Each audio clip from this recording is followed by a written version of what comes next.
mulheres que amam livros. Vamos trazer aqui para vocês várias pessoas, pastoras, pessoas que não são também pastores, para falar do seu livro. Porque esse Instagram, Mulheres Amam Livro, é especialmente para você. Você tem um livro aí? Quer contar sua história? Vem comigo, tá bom? Vamos agora para a segunda parte do testemunho da pastora Sandra Moreira, que ela tem um livro, Adoeci para Ser Curada. Tem um tópico aqui chamado Jerusalém está doente. Foi a fase que a senhora estava doente?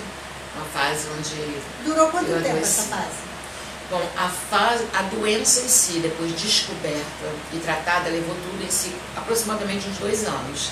Nossa. Né? Mas eu identifiquei que eu já tinha os sintomas, mas a gente não tem tempo de parar, às vezes, né, para reconhecer, para saber que você já tem que se tratar, que você já está tendo sintomas. Isso é bom a senhora falar, pastor, porque muitas pessoas que estão na igreja acham que não se deve tratar. Claro que a gente tem que dividir o que é espiritual, o que é físico, Isso. Né, para poder a gente ter um equilíbrio. E eu mesma não tinha conhecimento. Eu não sabia nada sobre isso, eu fui estudar, porque o pouquinho que eu sabia, que às vezes a pessoa estava, tá passando por um momento difícil, tá oprimida. A maior parte que se falava tá oprimida. E quando eu comecei a sentir, eu não comecei a sentir leve. Eu já comecei a descobrir e parar numa emergência do hospital pensando que ia morrer de infarto. Né? Já com a pressão alta, pensando que ia morrer. Foi ali que eu descobri. Aí fazendo uma análise da nossa vida, a gente vai descobrindo que aqueles sintomas eles já vinham há muitos anos e foi se tornando uma bola de neve. Que quando ele veio a desse ponto é porque ele já vinha, né? E eu não percebia porque eu nunca tinha tido contato com alguém que tivesse, eu nunca tinha estudado sobre isso, nunca nem tinha parado para ouvir nada sobre isso, nem palestra, nem nada. Através disso aí, a senhora fez algum curso de psicologia? Então, fui estudar para poder entender, né? Fui estudar para poder entender. E entender também, falar para as pessoas que o diabo, ele se aproveita da nossa fraqueza, sim. No momento de fragilidade, porque ele deixa a gente, essa doença ela deixa a gente frágil, inseguro, porque a ansiedade, a depressão é um sintoma, a ansiedade é outro, né? Então a ansiedade é uma apreensão pelo futuro e a depressão é alguém que está preso no passado. Sim. E aí o que acontece? Nisso tudo a gente vai descobrindo pessoas que estão à nossa volta, que estão com esse sintoma. Então a gente vai para aprender, para identificar, para saber o que está passando.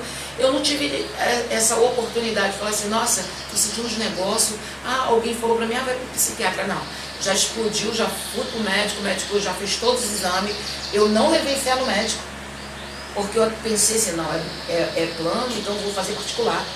Fui fazer tudo particular, não deu nada, eu tinha que ter certeza. Aí nesse particular eu descobri o nódulo, aquelas coisas todas. Quando eu descobri que era o transtorno, que eu fiz o tratamento, tudo direitinho, aí se tudo foi sumido. Pastora, e como é que ficou sua casa durante esse período de tribulação? Como ficou seus filhos, seu esposo? Como que ficou tudo isso? Meu esposo, assim, Deus deu uma sabedoria muito grande para ele. Meus filhos casados, né, só ficava sabendo quando eu estava indo para o hospital, voltava. Eu fui e voltei tantas vezes que já estava quase se acostumando. Porque às vezes num dia é 3 vezes emergência. E assim, eu me lembro de uma época assim que eu não tinha força para nada. Meu esposo só comia fora e eu lembro que eu coloquei todos os produtos para limpar o banheiro na porta do banheiro. Então, eu não queria ninguém trabalhando na minha casa, eu não queria ninguém fazendo nada. Porque eu poderia ter chamado alguém para dar uma faxina, sim, mas eu não queria ninguém, aquilo ia me trazer incômodo. E aí eu deixei lá, 4 meses fico lá. Nossa. Quando meu marido ia tomar banho, ele dava um jeitinho, 4 meses. Aí até que um dia meu irmão estava na minha casa, ele pegou o banheiro e lavou. Eu não senti nada. O que eu aprendi com isso? Eu aprendi assim, o que me faz mal, eu tiro da minha vida. Se varrer com uma vassoura me faz mal, eu troco de vassoura. Se as companhias estão me fazendo mal, eu não quero mais essas companhias. Entendeu? Há um aprendizado sobre isso, que a gente não aprende quando a gente é jovem. A gente não tem uma reciclagem. E olha que eu fui uma pessoa que eu nunca fiquei na casa de ninguém, eu nunca tive muita gente na minha casa, sempre fui reservada. A senhora assim, foi nascida e criada na igreja? Então, a família da minha mãe toda é cristã batista. Né? Todos eles são batistas. Então a senhora já veio de um ensinamento. Vim de um ensinamento, mas assim, o ensinamento que eu tive depois de conhecer o meu esposo é outro. Mas, por exemplo, desse período que a senhora conheceu o ensinamento, a senhora teve aquele período que a senhora se afastou de tudo, de Jesus, não quis saber de nada ou não? Teve sim. Demorou quanto tempo, mais ou menos? Então, aí já conta a parte do testemunho, né? Sim, não, só não está no livro, não, né? Demorou assim uns 4 anos, dos 12, Nossa. Eu tinha acho que 12 anos quando eu me afastei. Agora, assim... Não me afastei por nada, foi porque eu fui no parque em frente à igreja, não fui pro culto. E às vezes, e naquela época não podia, aí foi a comissão lá na minha casa. Eu era criança, eu não sabia lidar. As minhas tias se esconderam no quarto, não quiseram atender a comissão. Minha avó era leiga, não soube conversar, e eu envergonhada não fui nunca mais. Ah, sim. Mas assim, qual foi o ponto alto que fez a senhora voltar correndo para Jesus? Não, eu sempre amei a igreja. Sempre amei, eu sentia muita falta. E em todos os meus processos, eu nunca na vida quis abandonar Jesus ou a igreja.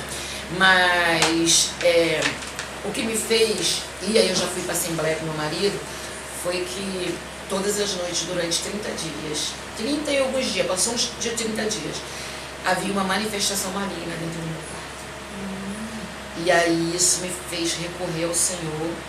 E aí foi quando eu conheci a Assembleia de Deus através do meu esposo.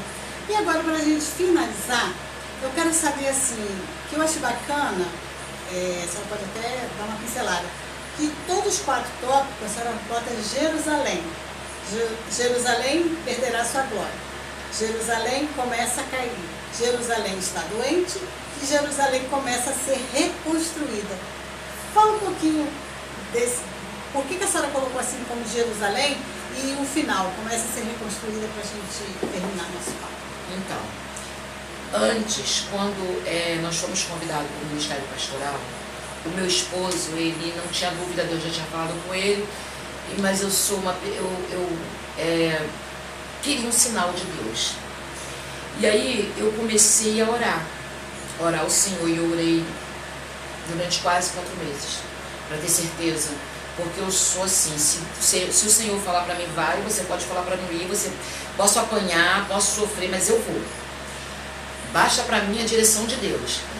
Nesse processo, o Senhor me levou para o livro de Neemias. E eu fiquei baseada nele, lendo ele, mastigando ele, me alimentando dele. E foi durante esse período, que Neemias orou esperando uma resposta, automaticamente, sem ainda não ter lembrança, né? Eu já conhecia o livro, mas eu fiz impulsionada pelo Espírito Santo, eu fiz a mesma coisa. Fui ler e fui orar. Quando eu passei por um período muito difícil no ministério, nós também fizemos a oração e busca dentro do livro de Neemias. Quando Neemias vai reconstruir algo que estava totalmente destruído. Tem sentido. E aí, como ele está falando, Jerusalém é a base, o que acontece? Foi o que o Espírito Santo inspirou, né? Porque ela foi reconstruída. Muito bom.